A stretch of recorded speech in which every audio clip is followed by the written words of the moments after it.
Welcome back to another Explainer. Today, we're putting together the ultimate global study guide. Seriously, grab a notebook because we are looking at the absolute starkest contrasts on our planet. We're going to reveal the world's most extreme country rankings, all based strictly on the latest international data. It's going to be a wild ride across the globe, so let's get right into it. Okay, let's dive into this. Here's the agenda for our study session today. We're breaking this whole shebang down into 4 distinct chapters. 1. Economics, wealth, and poverty.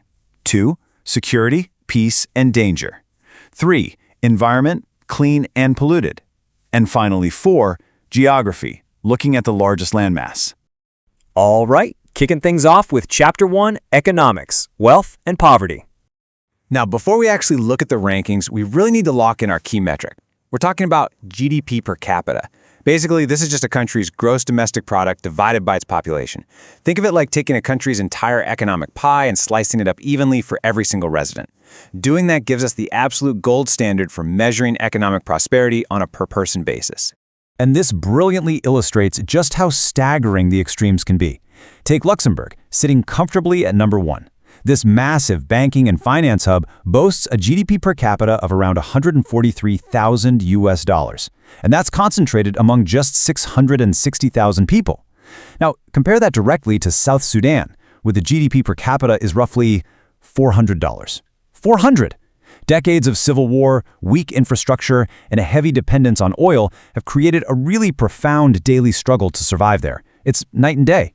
But, it's not just Luxembourg and South Sudan sitting in isolation. Here's a quick cheat sheet for the other runners-up. We see that extreme wealth is consistently concentrated in nations like Ireland, Switzerland, and Norway. On the flip side of that coin, countries facing severe, systemic economic challenges, very similar to South Sudan, include Burundi, the Central African Republic, and Somalia. Moving right along to Chapter 2, Security, Peace, and Danger. So shifting gears from financial wealth to physical safety, the realities of daily life change drastically. Let's look at Iceland. They've literally dominated the Global Peace Index for years. We're talking incredibly strong social trust, exceptionally low crime, and get this, absolutely no standing army. No army at all. Then on the complete opposite end of the spectrum is Afghanistan, where daily life is dictated by decades of conflict, terrorism, and severe instability.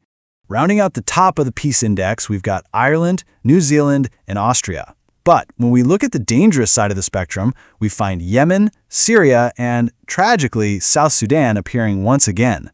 Yeah, South Sudan is on both the poorest and most dangerous lists. It really highlights a grim but absolutely vital correlation between severe poverty and ongoing conflict. Let's turn the page to Chapter 3, Environment, Clean and Polluted. When it comes to the actual air we breathe, Denmark's takes the absolute top spot.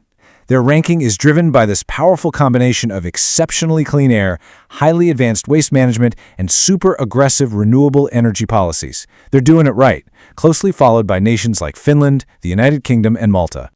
But on the other extreme, you have countries like India, Pakistan, Bangladesh, and Tajikistan facing massive, critical air quality challenges. And this drop in air quality, it isn't just random, right? It's a compounding mix of things. We're talking industrial emissions, heavy vehicle exhaust, agricultural practices like widespread crop burning, and incredibly rapid urbanization. It all adds up to a really tough environmental reality. Okay, home stretch. Chapter 4, Geography, the largest landmass. Now, what's really interesting about this next part is we are leaving human indices completely behind for some jaw-dropping physical scale. 17.1 million. Just take a second to let that sink in. 17.1 million square kilometers. We're talking about Russia. It's so massive that it stretches entirely across both Europe and Asia, spanning an astonishing 11 different time zones. 11! That's just wild to think about. To really visualize what 17.1 million square kilometers actually means in the real world, consider this.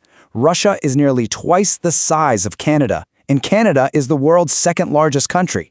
It literally dwarfs the competition. Just to round out our study guide here, the top 4 largest countries by land area are finished up by China and the United States. And just like that, we've completed our global study guide. We've mapped out staggering extremes of wealth and poverty, human safety, environmental health, and sheer physical scale. But before we wrap up, I want to leave you with a kind of final exam question to ponder.